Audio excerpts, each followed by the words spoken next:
رسول اللہ صلی اللہ علیہ وسلم نے فرمایا، جس شخص نے لا الہ الا اللہ کہہ لیا اور اس کے دل میں جو برابر بھی ایمان ہے تو وہ ایک نہ ایک دن دوزخ سے ضرور نکلے گا، اور دوزخ سے وہ شخص بھی ضرور نکلے گا جس نے کلمہ پڑھا اور اس کے دل میں گیہوں کے دانے برابر خیر ہے، اور دوزخ سے وہ بھی نکلے گا جس نے کلمہ پڑھا اور اس کے دل میں ایک ذرہ برابر بھی خیر ہے۔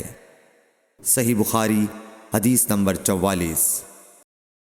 ایک یہودی نے حضرت عمر بن خطاب رضی اللہ تعالیٰ عنہ سے کہا کہ اے امیر المومنین، تمہاری کتاب قرآن میں ایک آیت ہے جسے تم پڑھتے ہو، اگر وہ ہم یہودیوں پر نازل ہوتی تو ہم اس کے نزول کے دن کو یوم عید بنا لیتے۔